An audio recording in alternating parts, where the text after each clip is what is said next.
এক্ষেত্রে আমি তিনটা বিষয় উল্লেখ করব। 1991 সালে সারাকা গার্মেন্টসে অগ্নিকাণ্ড হয়। সেই অগ্নিকাণ্ডে 22 জন শ্রমিক পুড়ে মারা যায়। তারপর থেকে মৃত্যুর মিছিল যে শুরু হয়েছিল, সর্বশেষ এটা 2026 সালে কেরানীগঞ্জের গ্যাস লাইটার ফ্যাক্টরিতে অগ্নিকাণ্ড পর্যন্ত চলল। আপনারা জানেন যে 2005 সালে স্পেকট্রাম গার্মেন্টস, সেটাও 9তলা ভবন ছিল, সেই ভবন ধসে সেখানে 64 জন মারা যায় এবং এটা রাত্রিবেলা হয়েছিল বলে শ্রমিকের সংখ্যা কম ছিল। কিন্তু ওই ঘটনার কিন্তু কোনো বিচার হয়নি। সেই ভবনটা ধসে যাওয়ার পরে উদ্ঘাটিত হলো, এর নকশাটা অনুমোদিত ছিল না। ফলে এইটা রানা প্লাজা, এটা প্রথম ঘটনা দেখিয়ে দিল যে বিচারহীনতার যে প্রক্রিয়াটা সেটা অব্যাহত আছে। দুই, আরেকটা জিনিস দেখিয়েছে, এখানে 5টা গার্মেন্টস ফ্যাক্টরি ছিল, সেখান থেকে প্রায় 29টা বায়ার তারা এখান থেকে জিনিস কিনতেন। তারা কি একবারও পর্যবেক্ষণ করে দেখেন নেই যে এই ধরনের একটা ত্রুটিপূর্ণ ভবনে যে কাপড় তৈরি হচ্ছে সেটা তাদের ইউরোপের দেশে দেশে সেটা বিক্রি হচ্ছে। 24 এপ্রিল 2013 আমাদের জাতীয় জীবনে একটি ভয়ঙ্কর শোকাবহ দিন। সেদিন রানা প্লাজা ধসের কারণে আমরা প্রায় 1000-এরও বেশি শ্রমিক আমাদের মাঝখান থেকে আমরা হারিয়েছি। তো সেই দিবসকে স্মরণ করে আজকে আমরা কিছু সুনির্দিষ্ট বিষয় নিয়ে আমরা আলোচনা করব। আমরা জানার চেষ্টা করব, বোঝার চেষ্টা করব আহত শ্রমিক এবং তাদের পরিবারদের কী অবস্থায় আছেন, বর্তমানে শ্রমিকদের কর্মপরিবেশের অবস্থা কী, এবং তাদের অধিকার তারা কি মালিক গোষ্ঠীর কাছে বা রাষ্ট্রের কাছ থেকে তারা কি আদায় করতে সক্ষম হয়েছেন কিনা, বা শ্রমিক সংগঠনগুলো এ ব্যাপারে কী ধরনের উদ্যোগ নিয়েছে।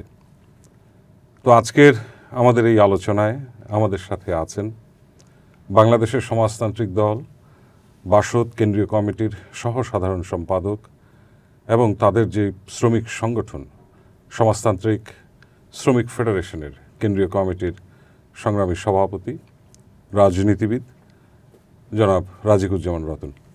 রতন ভাই, আমাদের আজকের আয়োজনে আপনাকে স্বাগতম। ধন্যবাদ। তো আজকে এই 13 বছর পর বা তার আগের বছরগুলোতেও এই বিষয়গুলো নিয়ে ক্রমাগত আলোচনা হয়েছে। ফলে সেই ধারাবাহিকতায় আমরা যদি জানতে চাই যে রানা প্লাজা ধসের 13 বছর পার হয়ে গেছে, বর্তমানে নিহত যে হাজারো শ্রমিক তাদের পরিবারগুলোর অবস্থা কী, বা ট্র্যাজেডির দীর্ঘ সময় পর তারা কি সমাজের মূল স্রোতে তারা কতটুকু আসতে পেরেছেন, বা রাষ্ট্র কি তাদের সেই সহযোগিতার হাত আদৌ কি বাড়িয়েছে? এমন একটা বিষয় আপনারা অবতারণা করলেন আজকে, যেটা শুধুমাত্র শ্রমিকদের নয়, সেটা রাষ্ট্রকেও আয়নার সামনে দাঁড় করিয়ে দিয়েছে। শ্রমিকদেরকে দাঁড় করিয়ে দিয়েছে যেমন আয়নার সামনে, যে আমরা শ্রমিক, আমাদের শ্রমে দেশের উৎপাদনের চাকা ঘোরে, আমাদের শ্রম থেকেই সম্পদ তৈরি হয়, আমাদের শ্রমের কারণে মালিকের মুনাফা হয়, দেশের রপ্তানি আয় বাড়ে, দেশের জিডিপিও বাড়ে। আমরা কি পাই? আবার রাষ্ট্রকেও একটা আয়নার সামনে দাঁড় করিয়ে দিয়েছে যে শ্রমিক উৎপাদনের চাকা ঘোরায়, জিডিপি বৃদ্ধি হয় বলে রাষ্ট্র গর্ব করে, সেই রাষ্ট্র শ্রমিকদের জীবনের নিরাপত্তার জন্য কী ব্যবস্থা নিয়েছে। আর মালিক শ্রমিক সম্পর্কটা আসলে কেমন? মালিক কারখানা তৈরি করে মুনাফা করার জন্য, শ্রমিক কাজে যুক্ত হয় মজুরি পাওয়ার জন্য। রাষ্ট্র উৎপাদন বাড়লে রাষ্ট্রের সমৃদ্ধি বাড়ে, রাষ্ট্র সেখান থেকে কখনো সরাসরি ট্যাক্স পায়, কখনো কখনো অপ্রত্যক্ষ কর্মসংস্থানের সুযোগ পায়। তৃতীয়ত, তার যে বাজার সেটা সম্প্রসারিত হয়, কারণ শ্রমিক তো শুধুমাত্র উৎপাদক নয়, শ্রমিক তো ভোক্তাও। এই শ্রমিকরা যে মজুরি পায় তা দিয়েই তো সে পণ্য কেনে, ফলে সে সাধারণ অর্থনীতিকেও সে গতিশীল রাখে। এই যে তাহলে মালিক শ্রমিকের প্রতি কী দায় পালন করবে, রাষ্ট্র শ্রমিকের প্রতি কী দায়িত্ব পালন করবে, এবং রানা প্লাজার ঘটনার পরে সেটা একদম উন্মোচিত হয়েছে, একটা সত্য নগ্নভাবে উন্মোচিত হয়েছে, আড়াল রাখা সত্যটা নগ্নভাবে উন্মোচিত হয়েছে যে শ্রমিকরা কাজ করলে মজুরি পায় কম, তারা মরে গেলে জীবনের মূল্যটাও কম। ফলে 13 বছর পরে আমরা এই প্রশ্নগুলো আবার করি যে সরকার বা রাষ্ট্র যখন গর্ব করে বলে আমাদের জিডিপি বাড়ছে, মাথাপিছু আয় বাড়ছে, এখন আমাদের মাথাপিছু আয় $2,840, আমরা যদি টাকার অঙ্কে হিসাব করি সেটা প্রায় 3,66,000 টাকা। আর আমাদের শ্রম আইনে কর্মক্ষেত্রে একজন শ্রমিকের মৃত্যুতে ক্ষতিপূরণ নির্ধারণ করা হয়েছে 2 লাখ টাকা মাত্র। তাহলে একজন মানুষের 1 বছরের মাথাপিছু আয়ের চাইতে একটা মানুষের জীবনের মূল্য কম। এটা কি তাহলে ক্ষতিপূরণের নামে শ্রমিকের সঙ্গে উপহাস করা? ফলে আমরা বলেছি আজীবন আয়ের সমান ক্ষতিপূরণ দিতে হবে, এই দাবিটা যেমন আমরা বলি। দ্বিতীয়ত একটা জিনিস আমাদেরকে বারবার ধাক্কা দেয়, জুরাইন কবরস্থানে রানা প্লাজার নিহত শ্রমিকদের যে কবরস্থ করা হয়েছে, কেন? ঘটনা ঘটেছে সাভারে, তাদেরকে কবর দেওয়া হয়েছে জুরাইনে, কেন? যাতে সাভারে শ্রমজীবী মানুষের মধ্যে এই মৃত্যুটা কখনো একটা আন্দোলনের স্মৃতি হিসেবে কাজ না করে, বেদনার স্মৃতি হিসেবে কাজ না করে, এই জন্য দূরে সরিয়ে দাও। এবং তারপরে খেয়াল করে দেখুন, এখনো পর্যন্ত আমরা সমাজতান্ত্রিক শ্রমিক ফ্রন্ট সহ সমস্ত শ্রমিক সংগঠন মিলে দাবি করেছি যে এখানে অন্তত একটা স্মৃতিফলক থাকুক। এখানে শুয়ে আছে 291 জন অচিহ্নিত শ্রমিক, যাদের নাম হতে পারত হয়তো শিলা, যাদের নাম হতে পারত রহিম। তারা যখন জন্মগ্রহণ করেছিলেন তখন তাদের বাবা মা তাদের একটা নাম রেখেছিল, কিন্তু তারা মৃত্যুবরণ করলেন অচিহ্নিত শ্রমিক হিসাবে। ফলে এটার একটা স্মৃতিফলক থাকতে পারতো, 13 বছরে সেই স্মৃতিফলকটাও হয়নি। ফলে তাদের স্মৃতি, তাদের জীবনের মূল্য এবং সমাজের দায় সব কিছুই যে উপেক্ষিত হয়েছে 13 বছর পর, এটা আবার আমরা নতুন করে উপলব্ধি করলাম। এই ক্ষেত্রে আরেকটা প্রশ্ন করা যায় যে রানা প্লাজার যিনি মালিক ছিলেন সোহেল রানা, তিনি সহ যে মূল অভিযুক্তদের যে বিচার প্রক্রিয়া, সেটা অ্যাকচুয়ালি কত দূর এগিয়েছে, এটা একটা প্রশ্ন। আরেকটা প্রশ্ন হচ্ছে যে আমাদের দেশে এই যে বারবার যে শিল্প দুর্ঘটনায় যে হাজার হাজার শ্রমিক প্রাণ হারাচ্ছেন, এটাকে কেন্দ্র করে আমরা কিন্তু দেখিনি যে অভিযুক্ত বা সে মালিক পক্ষের হোক বা সেই বিল্ডিংয়ের মালিক হোক, তাদের কোনো কঠোর বিচার বা শাস্তির আওতায় রাষ্ট্র এখনো আনতে পারেনি তাদেরকে। আপনার কি মনে হয়? এক্ষেত্রে আমি 3টা বিষয় উল্লেখ করব। 1991 সালে সারাকা গার্মেন্টসে অগ্নিকাণ্ড হয়, সেই অগ্নিকাণ্ডে 22 জন শ্রমিক পুড়ে মারা যায়। তারপর থেকে মৃত্যুর মিছিল যে শুরু হয়েছিল, সর্বশেষ এটা 2026 সালে কেরানীগঞ্জের গ্যাস লাইটার ফ্যাক্টরিতে অগ্নিকাণ্ড পর্যন্ত চলল। একটা এই সমস্ত ঘটনার কিন্তু বিচার হয়নি। আপনারা জানেন যে 2005 সালে স্পেকট্রাম গার্মেন্টস, সেটাও 9তলা ভবন ছিল, সেই ভবন ধসে সেখানে 64 জন মারা যায় এবং এটা রাত্রিবেলা হয়েছিল বলে শ্রমিকের সংখ্যা কম ছিল, কিন্তু ওই ঘটনার কিন্তু কোনো বিচার হয়নি। সেই ভবনটা ধসে যাওয়ার পরে উদ্ঘাটিত হলো, এর নকশাটা অনুমোদিত ছিল না, বিল্ডিং কনস্ট্রাকশনটা প্রপার ছিল না, ফলে এরকম অনেক কিছু ছিল না। কিন্তু এই ছিল না সত্ত্বেও ওখানে 5টা গার্মেন্টস ফ্যাক্টরি তো কাজ করতো, ওখানে প্রায় 5,000-এর মতন শ্রমিক তারা কর্মরত ছিলেন। তার মধ্যে 1,136 জন ওখানেই মৃত্যুবরণ করলেন, 2,500 আহত হলেন, কয়েকজন মাত্র বেঁচে গিয়েছিলেন। এরপরে আসামি করা হলো 41 জনকে, তার মধ্যে সম্ভবত 2 জন অথবা 3 জন মৃত্যুবরণ করেছেন, 1 জন ছাড়া বাকি সবাই জামিনে আছেন সবাই। এবং এই মামলায় সাক্ষী করা হয়েছে 595 জনকে, তার মধ্যে মাত্র 13 বছরে 112 কিংবা 113 জনের সাক্ষ্য গ্রহণ হয়েছে। সেটাও শেষ করতে পারলো। তাহলে এই সাক্ষ্য গ্রহণ শেষ না হলে তো বিচার প্রক্রিয়াটা শেষ হবে না। তার মানে 13 বছরে এখনও আমরা 3 ভাগের 1 ভাগ সাক্ষ্য গ্রহণই শেষ হয়নি। ফলে বোঝা যায় যে বিচার কত ধীর গতিতে চলছে, রাষ্ট্র আদৌ আগ্রহী আগ্রহী কিনা। ফলে এইটা রানা প্লাজা এটা প্রথম ঘটনা দেখিয়ে দিল যে বিচারহীনতার যে প্রক্রিয়াটা সেটা অব্যাহত আছে। 2, আরেকটা জিনিস দেখিয়েছে, এখানে 5টা গার্মেন্টস ফ্যাক্টরি ছিল, সেখান থেকে প্রায় 29টা বায়ার তারা এখান থেকে জিনিস কিনতেন। তারা কি একবারও পর্যবেক্ষণ করে দেখেন নেই যে এই ধরনের একটা ত্রুটিপূর্ণ ভবনে যে কাপড় তৈরি হচ্ছে সেটা তাদের ইউরোপের দেশে দেশে সেটা বিক্রি হচ্ছে? তারা তো কমপ্লায়েন্সের অনেক কথা বলেন, তখন তারা বলেননি কেন? 3 নম্বর বিষয় যেটা, যে ওইখানে পৌরসভার কাছে পৌরসভা কেমন করে এটা অনুমোদন দিয়েছেন? সরকারি পরিদর্শন সংস্থা কি পরিদর্শন করেছেন প্রতিনিয়ত, যে একটা ভবন এরকম ধসে পড়তে পারে, এবং তারপরে আমরা শুনেছি ওই ভবন নাকি ধসে পড়তো না যদি বিরোধী দল তার পিলার ধরে ঝাঁকাঝাঁকি করতেন। হ্যাঁ, এরকম কথা আমরা এই ধরনের শুনেছি রাজনীতিবিদদের কাছে আমরা শুনেছি, তৎকালীন স্বরাষ্ট্রমন্ত্রীর কাছ তৎকালীন থেকে। স্বরাষ্ট্রমন্ত্রী। তার মানে দায় এড়ানো অথবা দায় অন্যের কাঁধে চাপানো, সেই প্রক্রিয়াটা চলেছে। ফলে যখন আপনি বললেন যে বিচারের বিষয়টা, বিচার আমাদের দুই দিক থেকে করতে হবে। একটা হলো যারা মানে আইন না মেনে যে সমস্ত কাজ করেছে সে আইন না মানার বিচার, আর দ্বিতীয়ত যারা এই দুর্বৃত্তদেরকে প্রশ্রয় দিয়েছে তাদেরও একটা বিচার হওয়া দরকার। এই দুর্বৃত্তদের প্রশ্রয় দেওয়ার কারণেই কিন্তু ঘটনাগুলো অব্যাহত ঘটতে থাকে। ট্রু। এখন আরেকটা বিষয় যেটা, যে আপনার এই ভয়াবহ দুর্ঘটনা ঘটার পর যেমন আমরা দেখলাম যে অ্যাকর্ড এবং অ্যালায়েন্স এই ধরনের কিছু আপনার কমপ্লায়েন্স প্রতিষ্ঠান এনগেজ করা হলো ইত্যাদি ইত্যাদি, কিন্তু এরপরে কি এখন পর্যন্ত কি প্রতীয়মান কি হচ্ছে যে নিরাপদ কর্মসংস্থান কি আদৌ কি তারা গড়ে তুলতে সক্ষম হয়েছেন কিনা, অথবা আপনার এই যে এই বিষয়কে কেন্দ্র করে যে নতুন ধরনের তারা যে আওয়াজ দিলেন বিভিন্ন বিজনেস কমিউনিটি থেকে বা বিজনেস অ্যাসোসিয়েশনগুলো থেকে, যে তারা ফুল কমপ্লায়েন্স ফ্যাক্টরি তারা নির্মাণ করবেন, শ্রমিকদের আরও বিভিন্ন বিষয়, শুধু এভাবে ধসে পড়েই মৃত্যু নয়, তাদের বেঁচে থাকার জন্য পর্যাপ্ত মজুরি বা ইত্যাদি বিষয়গুলো কি কমপ্লায়েন্সের আওতায় তো নিশ্চয়ই আসা উচিত। এইগুলো কি আদৌ পূরিত হয়েছে এখন পর্যন্ত? রানা প্লাজার এই ঘটনাটা গোটা দুনিয়াকে নাড়া দিয়েছিল, এবং ইউরোপের দেশে দেশে যারা আমাদের দেশ থেকে তৈরি করা কাপড় পরতো, আপনি এটা জানেন যে গোটা পৃথিবীতে 4টা ডেনিমের একটা বাংলাদেশে তৈরি হয়। টি শার্টের প্রধান সাপ্লায়ার আমরা। এমনকি বিশ্বকাপের ফুটবলেরও যে জার্সি বানানো হয় সেটাও সাপ্লায়ার বাংলাদেশ।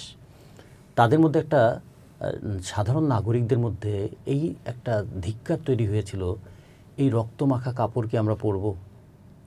ফলে মার্কেটটাকে রক্ষা করবার জন্য বায়াররা তখন তারা কিছুটা বলবো যে সোশ্যাল অ্যাক্টিভিটিসের অংশ হিসেবে তারা বললেন যে আমরা দেখছি আর যেন ভবিষ্যতে এরকম না হয়, আমরা একটু দেখব। এই কারণে অ্যাকর্ড এবং অ্যালায়েন্স আমেরিকা বেসড এবং ইউরোপ বেসড দুইটা প্রতিষ্ঠান তারা এসে আমাদের এখানে বিল্ডিং সেফটি, ফায়ার সেফটি এগুলো তারা দেখার চেষ্টা করলেন, এবং দেখে তারা পরিদর্শন করলেন, অনুসন্ধান করলেন, ত্রুটি উদ্ঘাটন করলেন এবং ত্রুটি মুক্ত করার জন্য একটা তাগিদ দিলেন। এবং এটার আমরা কিছু ফলাফল দেখলাম। সুদৃশ্য ভবন তৈরি হতে থাকলো। আমাদের বাইরে থেকে দেখলে মনে হবে যে এটা কি কারখানা ভবন না একটা 5 তারকা হোটেল, কিন্তু ভিতরে যারা আছেন তাদের মজুরিটা কত হবে, তাদের অন্যান্য শ্রম অধিকার কিভাবে প্রতিষ্ঠিত হবে, ট্রেড ইউনিয়ন রাইটসটা কিভাবে স্টাবলিশড হবে, এগুলো কিন্তু খুব বেশি আলোচনায় আসেনি। তারা যতটা না বিল্ডিং সেফটির কথা বলেছেন, যতটা ফায়ার সেফটির কথা বলেছেন, ততটা ওয়ার্কারদের জীবনটাকে safe, secured and sustainable development, সেটার জন্য যে সবচেয়ে বড় প্রয়োজন একটা ন্যায্য মজুরি, সেই বিষয়টা ঠিক ততটাই আড়ালে থেকে গেছে। তারা বলেছে এটা তো বাংলাদেশের ব্যাপার। তো এই কারণে এখন আবার নতুন একটা কথা আসছে, বাংলাদেশ হচ্ছে এখন গ্রিন ফ্যাক্টরির দিক থেকে গোটা দুনিয়াতে এগিয়ে আছে। আমরা খুব দুঃখ করে বলি green factory with grey worker. ফ্যাক্টরিগুলো সবুজ হয়েছে কিন্তু শ্রমিকদের জীবনটা ধূসর। এখনও গোটা দুনিয়াতে সবচেয়ে কম মজুরির শ্রমিক বাংলাদেশের শ্রমিক। পৃথিবীতে 29টা দেশ গার্মেন্টস অ্যাপারেলস এক্সপোর্ট করে। আমরা কখনো বিশ্বের 2য় বৃহত্তম রপ্তানিকারক দেশ, কখনো 3য় বৃহত্তম রপ্তানিকারক দেশ। ভিয়েতনামের সঙ্গে আমাদের খুবই কম্পিটিশনটা চলে। তো প্রথম হচ্ছে চীন, দ্বিতীয় বাংলাদেশ অথবা ভিয়েতনাম, এইরকম করে যদি দেখি। তারপরে আমাদের তুরস্ক বলি, আমাদের ভারত বলি, কম্বোডিয়া বলি, শ্রীলঙ্কা বলি, প্রত্যেকটা দেশের শ্রমিকদের মজুরি বাংলাদেশের চেয়ে বেশি। আমরা যদি বলি যে তারা বাংলাদেশের চাইতে বেশি মজুরি দিয়ে বেশি এক্সপোর্ট করতে পারে, তারাও তো প্রফিট করে, বাংলাদেশে পারে না কেন? তখন তারা বলে বাংলাদেশের শ্রমিকদের নাকি উৎপাদনশীলতা কম। এখন মেশিন চালানোর ক্ষেত্রে একটা RPM থাকে, রেভলিউশন পার মিনিট। যন্ত্র তো যন্ত্রের গতিতেই চলবে, তাহলে শ্রমিককে তো তার সঙ্গে তাল মিলিয়ে চলতে হবে। ফলে উৎপাদনশীলতা কম হওয়ার কারণটা কোথায়? যদি কোনো কারণ থেকে থাকে সেটা হলো অপুষ্ট শ্রমিক। অপুষ্ট শ্রমিক মানে কম বেতনের শ্রমিক। কম বেতনের শ্রমিক মানে পরবর্তী প্রজন্ম কম শিক্ষায় শিক্ষিত হওয়া শ্রমিক। তাহলে শিক্ষা এবং স্বাস্থ্য দুটো যদি দক্ষতা বৃদ্ধির ক্ষেত্রে ভূমিকা পালন করে, তার মানে কম মজুরি তো তার সেই দক্ষতাটাকে কমিয়ে দিচ্ছে। ফলে ভবিষ্যতে যদি বাংলাদেশের দক্ষ শ্রমিক পেতে চাই, উৎপাদিকা শক্তি বাড়াতে চাই, প্রোডাক্টিভিটির যে বহুল কথিত বিষয় সেটাকে যদি আমরা রক্ষা করতে চাই, মজুরিটাকে ন্যায্য করা ছাড়া সেটা কি করা যাবে? অ্যাকর্ড এবং অ্যালায়েন্সের কথার মধ্যে এই মজুরির বিষয়টা ছিল না। এই বিষয়টা ছিল না। তো এই প্রসঙ্গে যেমন ধরেন যারা আমরা বলতে পারি যে শহীদি আত্মত্যাগ যারা করেছিলেন 1000-এর উপর শ্রমিক সেদিন, এর মধ্যে বেশিরভাগ সংখ্যাটাই ছিল নারী শ্রমিক। যারা আহত হয়েছেন 2500-এরও অধিক আহত হয়েছেন, সেখানেও দেখা যাচ্ছে যে নারী শ্রমিকদের সংখ্যাটাই বেশি ছিল। ফলে এই যে আহত পরিবারগুলো বা যারা প্রাণ হারিয়েছেন যে পরিবারগুলো, তাদের ব্যাপারে রাষ্ট্র তাদেরকে কোনো ধরনের পুনর্বাসন, যদিও তারা বলেছেন যে কিছু টাকা তারা দিয়েছেন, সেটা যথেষ্ট ছিল না। এবং 13 বছর পার হয়ে গেছে, আমরা অনেক সংগঠনের কাছ থেকে জানতে পাচ্ছি যে তাদের যথাযথ পুনর্বাসন বা পরবর্তী কর্মসংস্থান বা তাদের পরিবারগুলোর সেই দুরবস্থা আজও কাটেনি। এই ব্যাপারটা নিয়ে আপনার ভাবনাটা কি? আমাদের শ্রম আইনে কর্মক্ষেত্রে নিহত হলে ক্ষতিপূরণ 2 লক্ষ টাকা, আর যদি গুরুতর আহত হয়, যদি সে কর্মক্ষমতা হারিয়ে ফেলে, তাহলে তার ক্ষতিপূরণ হচ্ছে 2.5 লক্ষ টাকা। এর বাইরে নানা ধরনের দুর্ঘটনাকে কেন্দ্র করে নানা ধরনের ক্ষতিপূরণের হার নির্ধারণ আছে। যেমন ধরুন, আমার হাতের বুড়ো আঙুলটা যদি কেটে পড়ে যায়, তাহলে ক্ষতিপূরণ হচ্ছে 60,000 টাকা। খেয়াল করুন, বুড়ো আঙুল হচ্ছে এমন একটা আঙুল যে আঙুল দিয়ে সব আঙুলকে টাচ করা যায় এবং এই আঙুলটা ছাড়া কোনো কিছু গ্রিপ করা যায় না। সেই আঙুলটা কেটে গেলে ক্ষতিপূরণ হচ্ছে 60,000 টাকা। তার মানে একটা মানুষ কিন্তু বুড়ো আঙুল কেটে গেছে এমন কাউকে কি কোনো কারখানায় কেউ নিয়োগ দেবে না, কিন্তু ক্ষতিপূরণ 60,000 টাকা। এই হচ্ছে আমাদের ক্ষতিপূরণের হার। আর রানা প্লাজার ক্ষেত্রে আইএলও বিশেষ করে অর্গানাইজ করেছিল এবং কিছু ক্ষেত্রে জিআইজেড এবং অন্যরা সহযোগিতা করে একটা রানা প্লাজার জন্য একটা ফান্ড গঠন করেছিল। রানা প্লাজার ক্ষতিপূরণটা দেওয়া হয়েছিল কিন্তু সেই ফান্ড থেকে, এবং সেই সময় ক্ষতিপূরণের হার নির্ধারণের জন্য কমিটি হয়েছিল। আমরা সমাজতান্ত্রিক শ্রমিক ফ্রন্টের পক্ষ থেকে আমাদের কাছেও পরামর্শ চাওয়া হয়েছিল যে আমরা কি চাই। আমরা আইএলও কনভেনশন 121 অনুযায়ী আজীবন আয়ের সমান ক্ষতিপূরণ এবং তার সঙ্গে পেইন অ্যান্ড সাফারিংস, সেটাকে বিবেচনা করে ক্ষতিপূরণের হার নির্ধারণ করার জন্য আমরা বলেছিলাম যে রানা প্লাজার নিহত শ্রমিকদের গড় বয়স 22 বছর। আমাদের শ্রম আইন অনুযায়ী একজন শ্রমিক 59 বছর পর্যন্ত চাকরি করতে পারেন। তিনি যদি এই দুর্ঘটনায় মৃত্যুবরণ না করতেন, তিনি যদি 59 বছর পর্যন্ত বেঁচে থাকতেন, তাহলে তিনি কতটুকু আয় করতে পারতেন, কিভাবে তিনি একটা পরিবারকে সহায়তা করতে পারতেন, অথবা নিজে একটা পরিবার গঠন করতেন, অথবা তার সন্তানদের ভবিষ্যতে শ্রমশক্তি হিসেবে কাজ করত, সেটাকে হিসাব করে আমরা শ্রমিক ফ্রন্টের পক্ষ থেকে দেখেছিলাম যত 50 লক্ষ টাকা ক্ষতিপূরণ না দিলে আসলে এটা কোনোভাবেই ন্যায্য বলা যায় না। নানা ধরনের ক্যালকুলেশন করে শেষ পর্যন্ত ক্ষতিপূরণের হার নির্ধারণ করা হয়েছিল 14,75,000 টাকা। রানা প্লাজার ক্ষেত্রেই কিন্তু যে বিশেষ তহবিলের কারণে তারা 14,75,000 টাকা পেয়েছিলেন। এটা হলো মৃত্যুজনিত ক্ষতিপূরণ, ডিপেন্ডেন্ট যারা।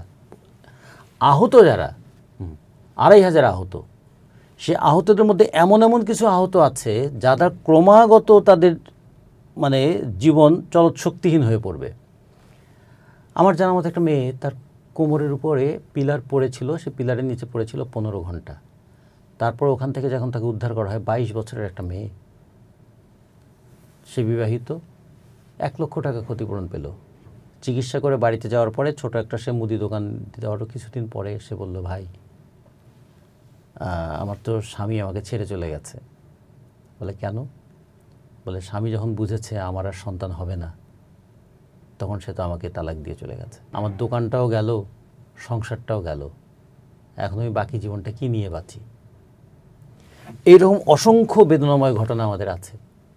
ক্ষতিপূরণ যেটা পেয়েছিল সেই ক্ষতিপূরণ কিন্তু তারা ক্ষতিপূরণের টাকাটা প্রথমত প্রয়োজনীয় ছিল না, মানে তার প্রয়োজন মেটানোর বিষয় ছিল না। দ্বিতীয়ত তার অসুস্থতাজনিত ব্যয় কিন্তু ক্রমাগত বাড়ছে।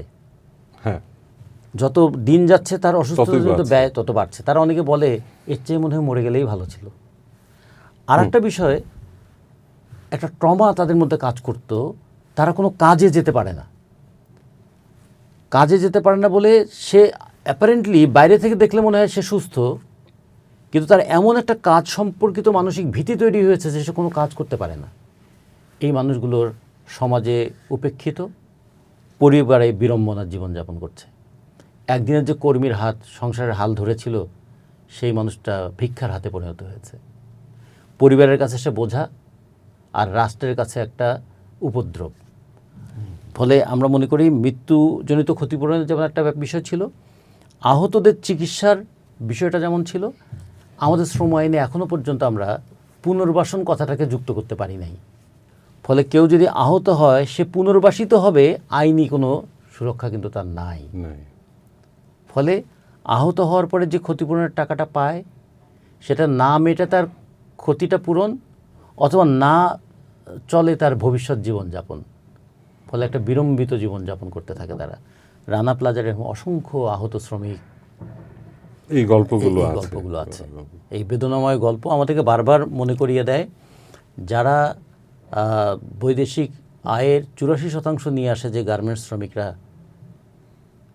আমাদের সমাজ তাদের প্রতি কতটুকু দায় পালন করেছে। করুণার একটা হাত ছিল, কিন্তু কর্তব্যের কোনো ভূমিকা ছিল না।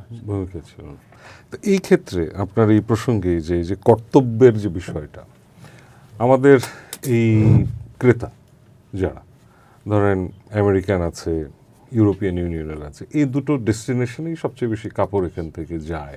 আমরা ব্যবসায়ী সংগঠনগুলোর কাছ থেকে প্রায়শই শুনি যে আপনার দাম পাচ্ছেন না তারা, বা দাম ইয়ে করছেন না।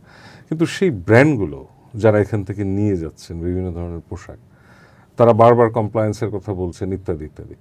কিন্তু এই যে মূল্য নির্ধারণের ক্ষেত্রে, বা এই যে যেটা আলটিমেটলি মজুরিতে যেটা এফেক্ট করার কথা, এই বিষয়গুলোতে তারা সচেতন নন, বা তাদের সঙ্গে বার্গেন করেও বিষয়টা কি এরকম যে মালিক গোষ্ঠী তাদের সঙ্গে বার্গেনিংয়ে পাচ্ছেন না, নাকি এটাই তাদের বিজনেস প্রসেস বলে আপনি মনে করেন? আমরা যতটা তাদের দিক থেকে কমপ্লায়েন্সের কথা শুনি,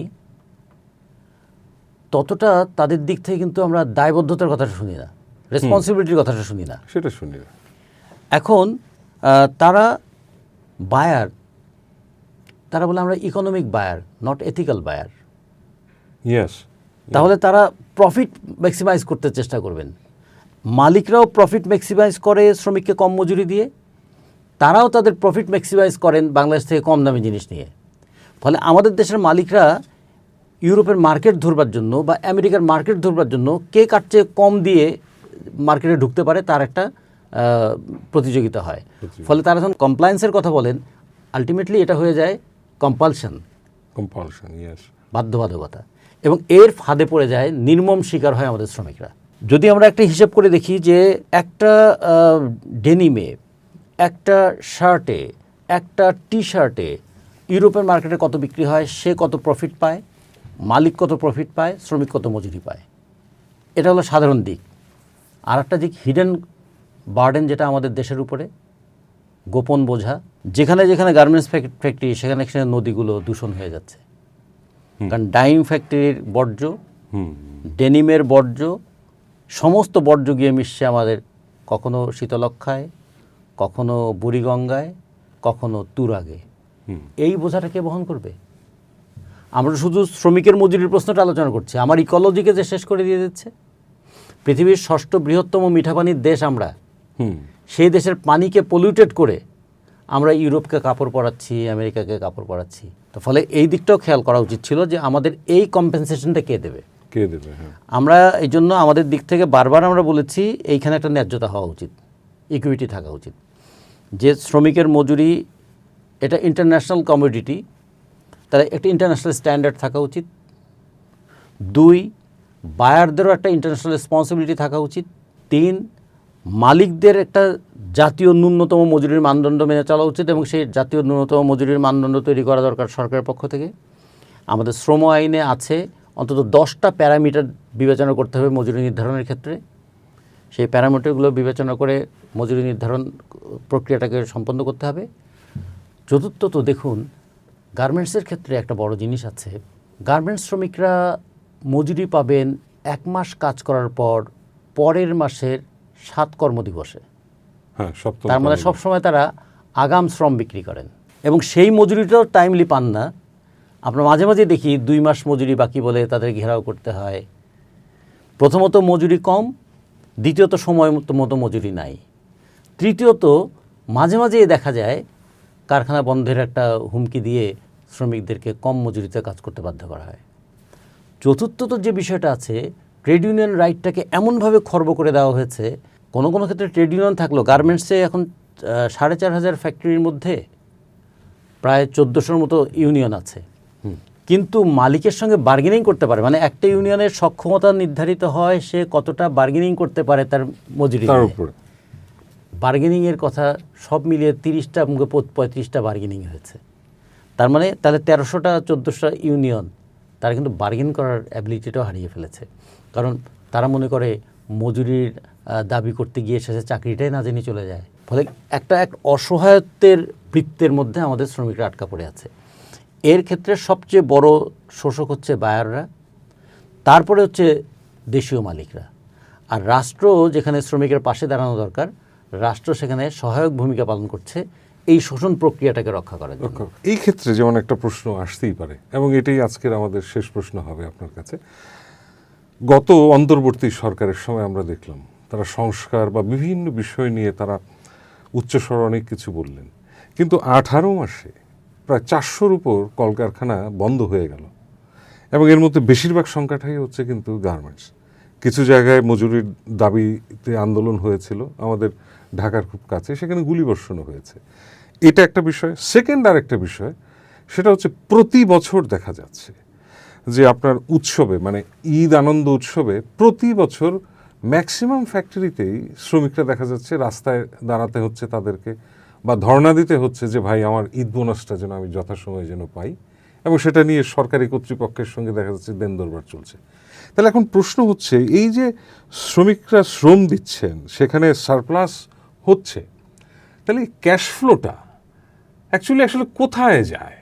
সময় মতো বেতনও পাচ্ছেন না, আবার উৎসব বোনাসও তারা সময় মতো পাচ্ছেন না, এবং সেটার জন্য তাদেরকে গুলিও খেতে হচ্ছে। এই বিষয়টা নিয়ে আপনাদের বা আপনার ভাবনাটা কি, বা কেন এরকম হচ্ছে? এখানেই তো একটা গণতান্ত্রিক রাষ্ট্রের চরিত্রটা বোঝা যাবে।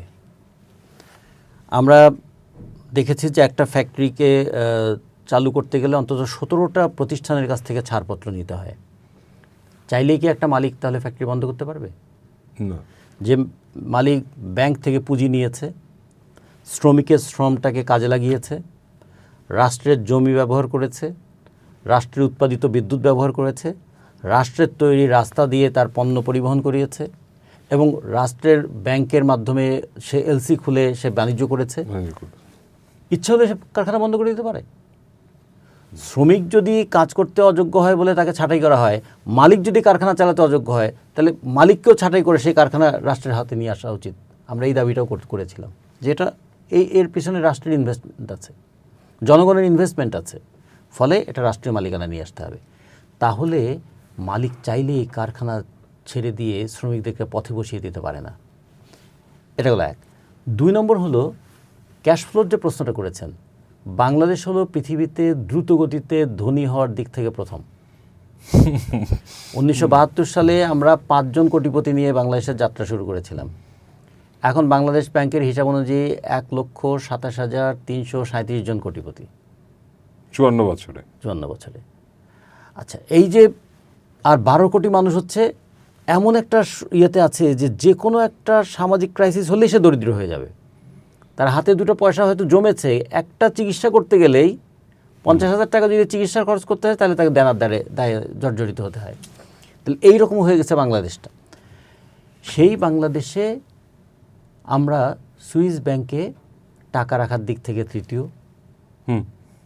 পৃথিবীর বিভিন্ন দেশে আমাদের বাড়ি, আমাদের একজন ধনী মানুষ তার জীবনের দুঃখটা এটাই ছিল যে বছরে 365টা দিন তার বাড়ি আছে মাত্র 360টা, আর 5টা বাড়ি কিনতে পারলে তিনি প্রতিদিন একটা করে বাড়িতে থাকতে পারতেন।